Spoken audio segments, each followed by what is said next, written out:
I have a couple of clips here with Jordan Peterson and his talk from a couple of weeks ago at Ryerson University. I wanted to start out with a short clip from Steven Pinker, a cognitive scientist, psychologist, linguist, and a popular science author. He is the Johnstone Family Professor in the Department of Psychology at Harvard University, and I think his point is relevant, as it seems that anyone who advocates for free speech is at times dismissed by some on the left as being right-wing. And what happens is their ideas or opinions are then looked at through a conservative lens, and their message doesn't seem to be getting through all the time. Disappointing and sad commentary that free speech has gotten the brand of a right-wing issue. Now, why should that be? There's no, by definition, it's just free speech, whether it's from the right or from the left. But people who defend and extol free speech, tend to be branded as right-wingers because of this, I think what you correctly identify as an ironic intolerance. I sometimes refer to the mythical place called the left pole. Now, just as when you're at the North Pole, all directions are south, the left pole is the mythical spot from which all directions are right. So any opinion that does not conform to this orthodoxy is branded a right-wing opinion, including people who are, by no stretch of the imagination, ideologues of any sort, including right-wing ideologues. So I know that you had recently Christina Hoff Sommers speaking in this same forum, and she's often branded as someone on the right, even though there's nothing particularly right-wing about her, other than the fact that she disagrees with a particular kind of orthodoxy. So that is, I think, to our shame as academic scholars and professors that free speech should itself be politicized when it should be prior to any political discussion in the first place. All right, and now for the first clip from Dr. Peterson. Somebody in the audience has just asked, would you care to comment on the apparently well-established neo-Marxist idea that men have a common collective interest and that women have a separate common collective interest, and that these interests come into conflict, that there is competition at some sense on a collective level? I think there is competition between men and women, but it's nested inside a broader arena of cooperation. This is another thing that you learn from reading Piaget, if you're careful, is that because Piaget was smart enough to understand that there is no dichotomous opposition between cooperation and competition. So, one of the sort of tenets of the kind of leftist mumbo-jumbo that I hate is that kids shouldn't play competitive games, right? It should be cooperative games. It's like, okay, let's take that apart. Let's take hockey. Is it competitive or cooperative? Well, it's competitive. Well, wait a second. No one brings a basketball to the hockey game, right? No one brings a chessboard. Everyone that comes to the hockey game comes there to play hockey. That constitutes cooperation. We'll mutually define the aim, right? This Piagetian cooperation. We'll mutually define the aim. We'll assign each other roles. We'll all agree to stick to the roles. Well, that's cooperation. And if you break the rules, what happens? You get stuck in the penalty box. You're not playing hockey. Off you go. And people go off. They go sit in the penalty box. They don't go kill the referee with a stick. Like they go and sit in the penalty box. 6'7", 300 pounds. So, okay, and then you think, well, what about within the team? Is that cooperation or competition? Well, each team member is trying to be the best player, but try not passing to your colleagues and see what happens. Even if you're really good, you're just a diva. And no one's going to be happy with you. They'll put horrible things in your beer after the game. So it's cooperation there as well. And then there's a meta level of cooperation, which is that everybody's trying to improve their skills simultaneously. And so that serves a higher order good. And everyone's trying to learn how to be a good player so that they can play many games. It's like, well, we shouldn't play competitive games. It's like, you must have been educated at OISE.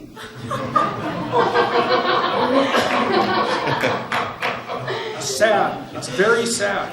And it's so ignorant for people who know something about child development to say something like that. It's just, what is with you? Where were you educated? Or where weren't you educated is the right response. So with men and women, well, There is group competition. For example, you're competing, roughly speaking, with all your classmates, right? And some of the women are going to outshine you. And so that's tough for men. It's particularly tough for men because it isn't obvious how you compete full bore with women. It's not obvious, and we don't know how to solve that problem.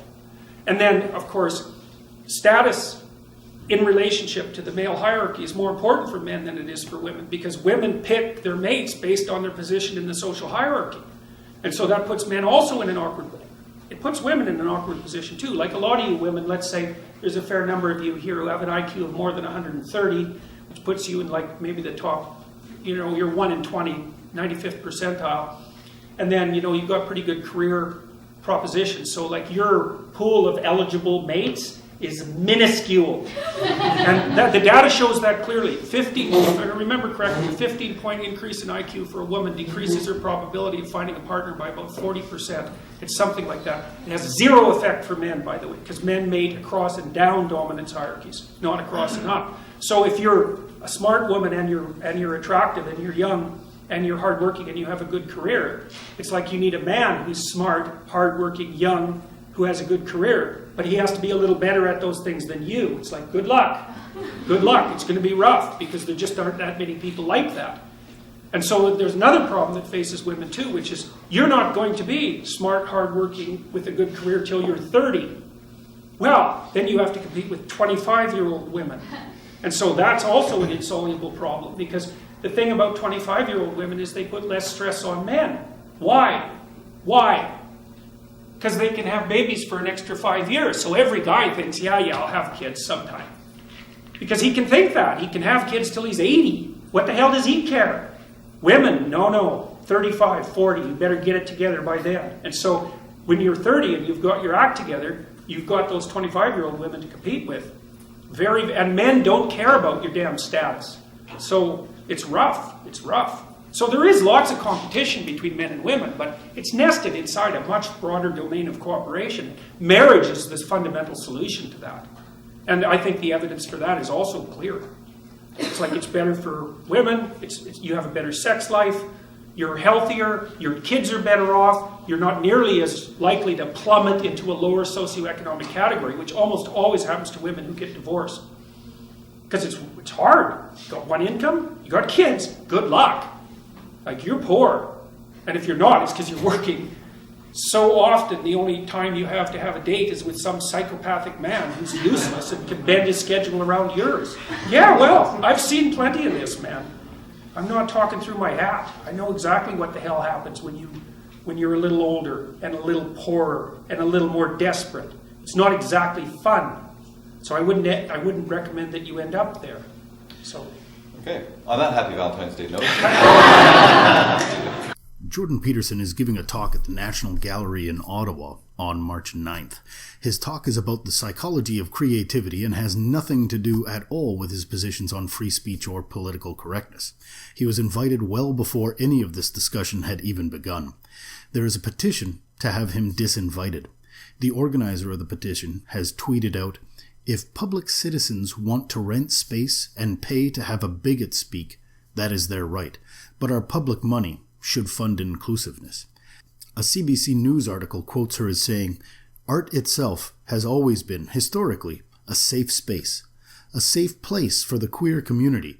And so when our National Art Gallery is giving space to somebody who is very anti-LGBTQ, then what does that say about our country?" Simply put, Peterson is not anti-LGBTQ. As a psychologist, he has explained that he feels fractioning gender identity choices into so many subcategories can be damaging. But his real issue is that of a government compelling people under threat of force to use language that is not common nor even useful. There are protests planned, and Black Lives Matter apparently knows what to do. In an open letter to the gallery, an artist and educator wrote, "I prize the National Gallery as a space that celebrates creativity, uniqueness, diversity, and progressiveness. I value the gallery as a safe space where works created by a diverse Canada can be seen. This includes, but is not limited to, works by LGBTQ2S+, First Nations, Inuit, Métis, Black and Muslim Canadians. I count on the gallery to expand my own and others' viewpoints, and to never make any members of my community feel unsafe. Perhaps that was a naive expectation. She continues, the fact that one of Canada's most prized institutions in my home city is providing a forum for a man whose hateful speech hurts myself, those I love, and my community is deeply, deeply disheartening. It's really ironic that Dr. Peterson's concern that his refusal to use an ever-changing subjective list of made-up words could be considered as hate speech was dismissed as fear-mongering. Now, the same people who dismissed his argument are using the words hate and speech to describe what it is that he is doing. Yet he isn't at all. He is providing his point of view while refusing to say words. He is willing to discuss this openly. Here are some comments left on the petition to have him disinvited by people who signed the petition. Hate speech needs no more support and platforms, especially in the arts where minds are most open. While I believe in free speech, Jordan Peterson's positions on gender naming is hate speech. He is free to believe what he wants, but it should not be without a cost, and should definitely not come with this endorsement. This individual uses free speech to promulgate hate. University of Toronto invited a UBC faculty to debate him, and the hate mails and death threats to her and Professor Kosman continue. He fed the Post a story and wrote to UBC to try to get his UBC opponent fired. His rhetoric is ill-informed and dangerous. Art is about freedom of expression for alternative views. This man uses his standing to incite homophobia and transphobia. It is just disguised bigotry and white male arrogance. He can and must sit down now. He's taken up enough space. Like, if you're hyper-liberal, you have to talk to the damn conservatives, because sometimes they're right. Sometimes you're right. But sometimes they're right. And so if you don't talk, then the system tilts off to the extreme that's represented by that temperament. And so what you'd have is a bunch of liberals talking about new things while the buildings were falling down around them. So we need each other. And part of what's happened in the West is we figured that out a long time ago. We figured out, I've got to talk to those stupid people who don't think the way you do. Because sometimes, despite the fact that they're annoying and nowhere near as smart as you, they're actually correct. And so here's another way of thinking about it. Imagine the environment does this, like a snake. It's always moving, right? You don't know where the damn thing's going. And you want to be in the middle. It's like two cliffs. It keeps shifting. You want to be in the middle, far from the cliffs. It keeps moving around, and you're trying to walk forward. Well, sometimes it's over here, so the conservatives, they have to pull it back. And sometimes it's over here, so the liberals, they have to pull it back. But because it keeps changing, you don't know who's right. And so you have to keep talking.